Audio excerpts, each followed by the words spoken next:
a martial arts movie podcast. I threw that shit before I walked in the room. Featuring drunken Thai boxer Will. Too bad you will die. The also drunken wrestler Mark. I said I don't want trouble.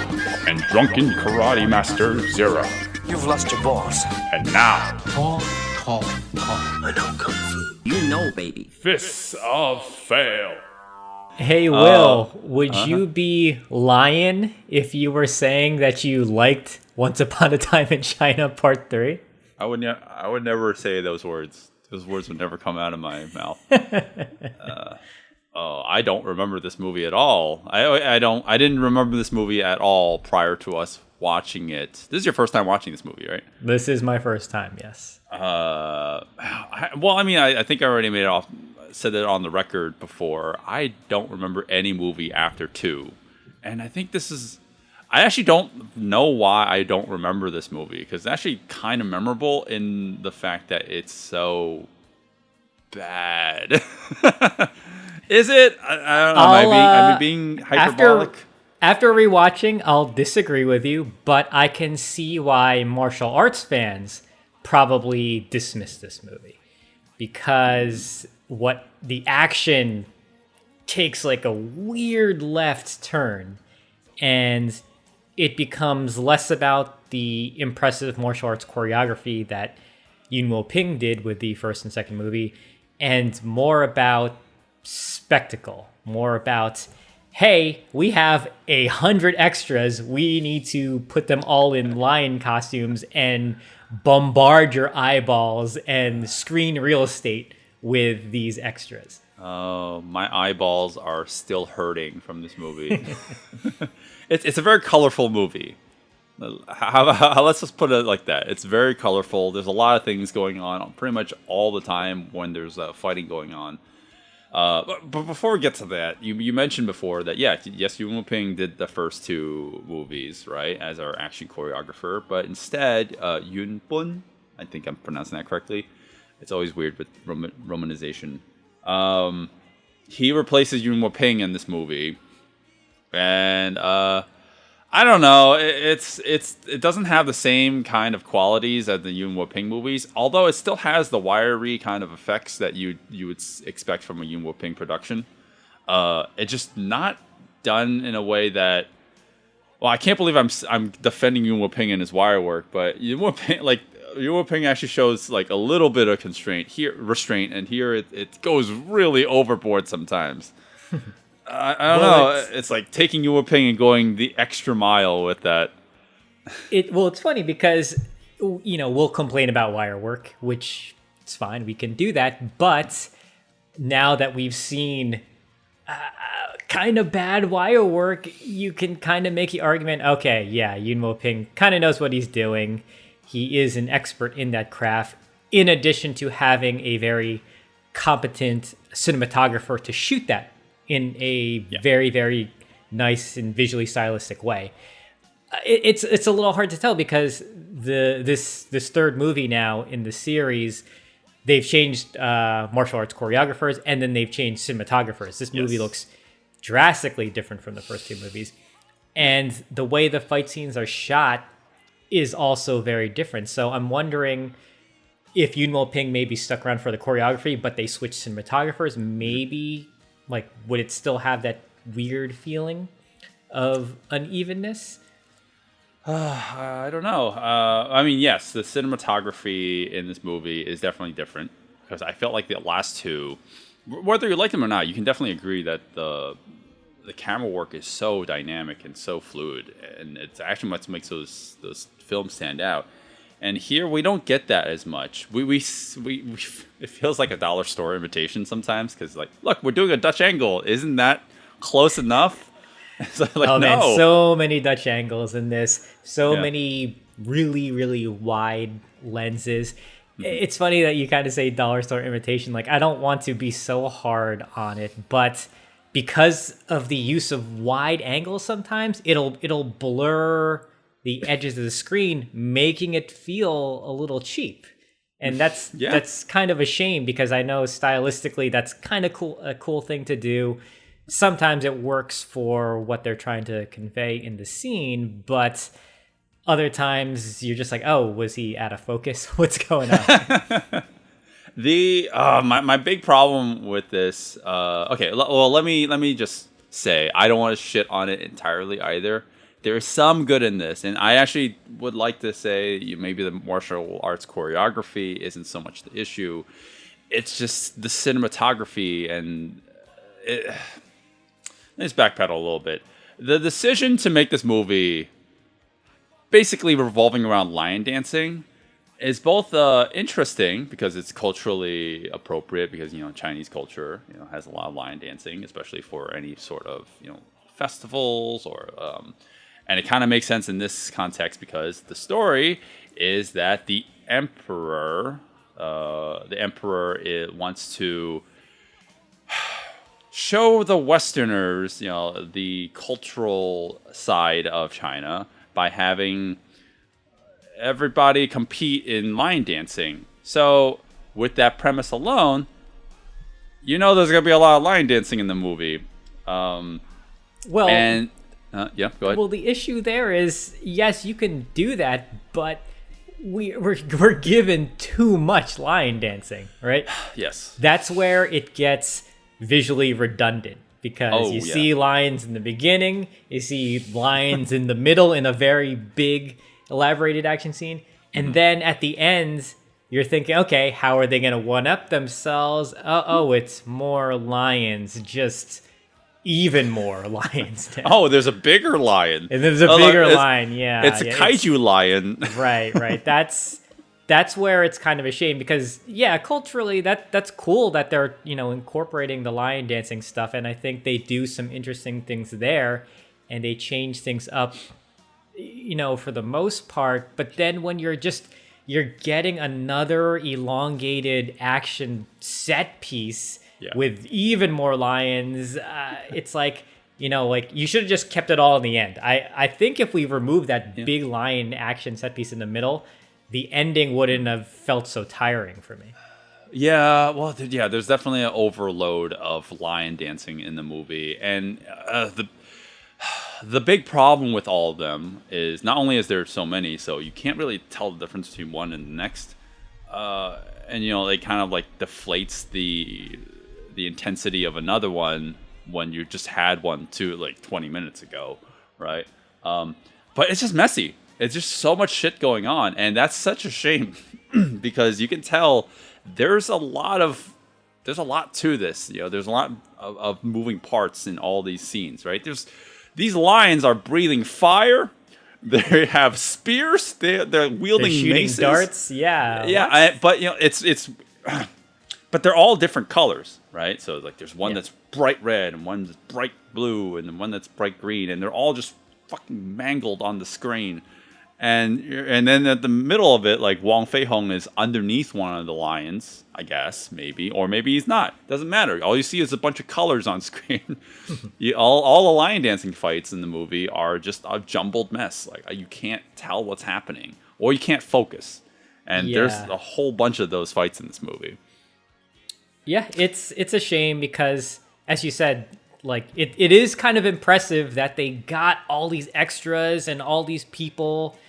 The technical difficulties of wrangling all this together must have been a nightmare, and I commend everybody working on this. Like, wow, having this all come together, you did it. Yeah. Except the visual of it doesn't stick the landing because, to reiterate, it's kind of a visual mess because of all the colors everywhere. Not one line sticks out. Jet Li's line is a white line at the end, but then trying to spot him sometimes with all like the roughly feathers and the heads everywhere. I don't know how you could make this better. Like it's tough. Like this is a case where maybe CGI might be helpful because at least they can constantly check the lighting and check the render, and I don't know. we're talking early 90s, right? So I mean it's like drawn on cell kind of digital trickery if we're talking about that. And that's a movie, at least for the most part, doesn't utilize a lot of that. I think there's only a small handful of moments where we actually see Choi Hark's trademark drawing on cell kind of Yeah, digital there's work. like a lion head catches fire. I think Yeah. That's exactly what I was thinking of. But yeah, it's. But even given that, the movie's weirdly the least grounded, and we're talking about a series where dudes are like blocking bullets, or like in the last installment, there was a freaking table fight, and like that. This movie makes that scene look tame, look very mild in comparison. Right. Because some of the physics in this movie are just like what, what. So maybe we can elaborate a little more on the story Sure. before we start to getting into the nitty gritty of the action. Okay, well, all right, let me continue where I left off. So yes, there's a lot of lion dancing in the movie. Every martial arts school has a lion dance performance, and they're trying to kind of show off when there's going to be a final lion dance summit climbing kind of challenge. Kind of like a lion dance battle royale almost. Yeah. You might have seen this in other movies, in other Hong Kong productions. Ooh, King of the Hill. That would be more apt, I guess. Okay. You know what I was thinking of? I think it was I'm pretty sure it was Ong Bak, actually. They have a very similar, it's not Chinese, obviously, but they have a very similar thing. I guess it's like an Asian. Oh yeah, when shared Asian. they climbed a tree. Yeah. In the beginning? Exactly. Okay. Yeah. So Yeah. King of the Hill, kind of capture the flag, little elements of all the FPS game stuff. Yeah. Right. So they're in the end they have to all climb this one giant bamboo scaffolding and grab an item at the top. That's actually the end of the movie. That's not a spoiler. It's like it's basically they tell you up front like, well, there's going to be some sort of King of the Hill tournament at the end, and everything up to that is just kind of setting up how Wang Fei Hong is involved in all this. And it ultimately takes a long time to get to the final message of the movie, which we can talk about at the end of the film. If you listen to us on Patreon, and we might delve into spoilers a little bit at that point. But man, the message that he says at the end is actually like a great message. He's like, he says his thing, and it's like, wow, okay, that makes sense. The path that took to get here was too long and drawn out. Yeah, I agree with you. So as usual, we watched this together, and we were just kind of questioning everything in this movie as we were watching it together. And as I sat down by myself and watched it, with my own thoughts on my own, I kind of, I don't know, I wasn't as opinionated or as picky with some of the things we were pointing out when we that first time. So it's kind of interesting. I like a lot of the character stuff in this movie. Like, I think this is some of the better character work than the first two movies, but that also could be because I've been with these characters now for two films. So now I kind of understand them, okay. and I like what they're doing. I like what I'm seeing with them. Like Jet Li, he's most admirable to me here in this movie. He really encapsulates or personifies that heroic status of Wang Fei Hung for me. He's a really, really good guy.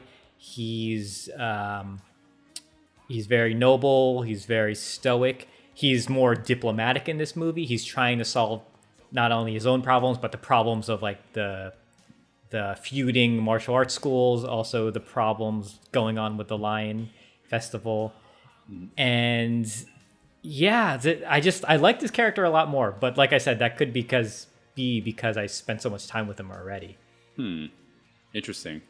I guess if the track record shows anything, you just need to watch these movies without my negativity in the room, because I'll just bleed into it. I don't know. I kind of want to take what you said and kind of turn it on its head. I think his characterization in the last movie was everything you just said. But there's one character trait that he has in this movie, which is insecure, toxic masculinity, that is just overly jealous of what his Aunt 13, Rosamund Kwan's character, is experiencing because she has a Russian suitor in the movie, and Wang Fei-hung is incredibly jealous, and he's like just throwing temper tantrums in all those scenes. And I'm like, I don't know, I don't like this. Yeah, I thought that was kind of funny more than I mean, yes, it's supposed to be jealous, but I thought that they were going for humor in that. And so we've been with these characters for 2 movies. They've had a blossoming love interest. Finally, in the second movie, they acknowledge it. And it's kind of nice because in this movie, Jet Li finally, well, not finally, he's a little more open to reciprocating Aunt 13's romantic, love interest, love intentions and whatnot. And then they kind of have to throw a monkey wrench into it with the Russian friend again, which I thought was a step back, but I guess you need more conflict there. I don't know. The whole thing with him trying to let his father know that he's going to marry his wife's youngest sister, I thought that was really ripe for conflict. And it's just an additional note. I think maybe that should have been the more uneasy factor with their relationship. Yeah, well, I'll give you that. I think that the story between Wang Fei-hung and his aunt, 13, I don't know, it sounds weird when I say it like that. I like it blossoms, and we finally reached a, like the peak of their love and their tension, I guess, right? So they're finally like making it happen. But it's fine, like everything around that is the problem. And that's basically my issue with it. That's what I was alluding to. Like, I like the character stuff, but then I realized, I don't care for the action, but I'm actually fine seeing these characters again. So I think that's why it was easier for me to sit through the second viewing. Right. Well, I don't know. That wasn't enough for me. Right. That definitely wasn't enough. I was fine with it. Yeah, this is a Once Upon a Time in China movie. You're expecting adequate action, and well, they give you quantity. There's 6 fights in this movie. I don't think I wanted to talk about all of them, especially since 3 of them kind of just are mush in my head. They're all just they all kind of blur together a little bit, especially towards the end. I mean that's Once Upon a Time in China 3 from the more overview level, I guess, of our opinions of the movie. I want to give credit to Mike Reed, who did the commentary on this film. I guess he, like, listening to his commentary, he seems incredibly forgiving. No, I wouldn't say forgiving. He actually he acknowledges that it's not as good as the first 2 movies, but he's generally thinks it's a okay, adequate film. I think it's borderline mediocre at times, and it's not the fault of it's not the fault of the filmmaking. It's just the fault of like execution, I guess.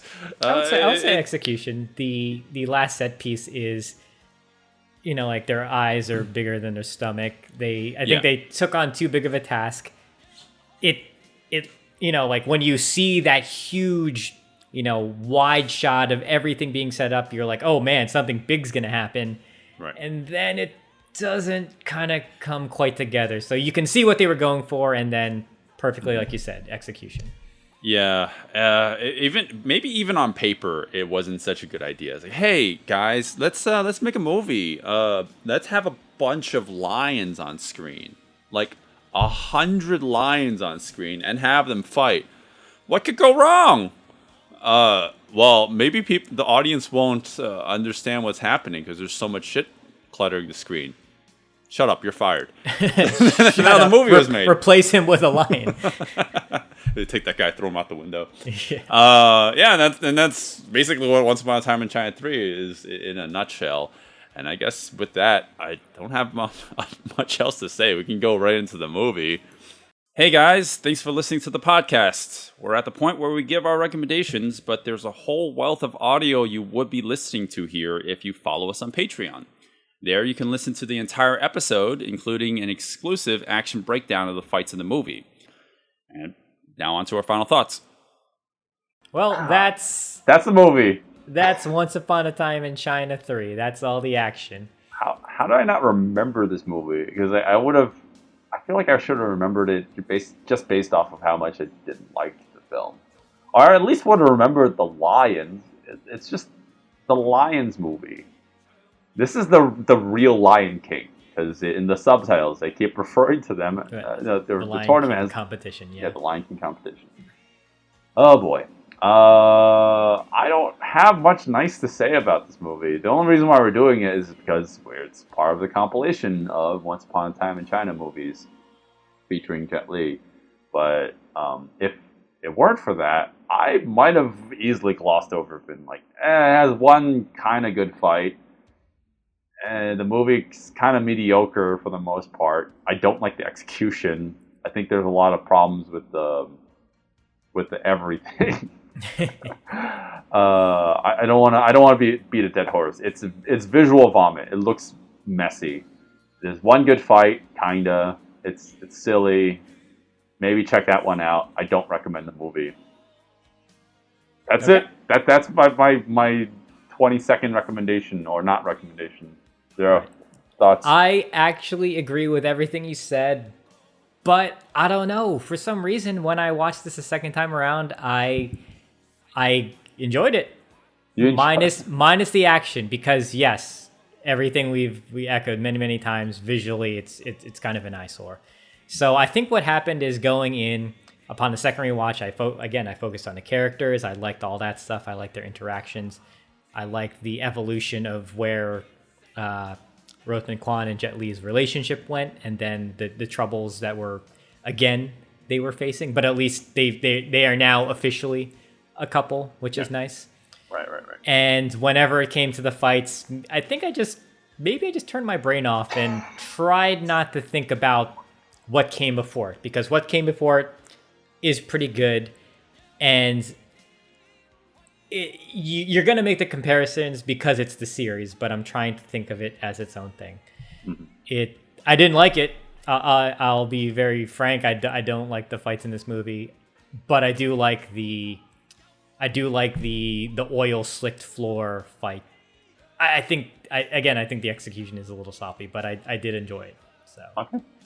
So you don't recommend the movie, or do? I can't actually tell you. It seems like you're somewhere in between. Yeah, I'm a little bit in between. If you're watching the series, I would say just conclude it. I think they made the comparison. Excuse me, that this is kind of like Return of the Jedi.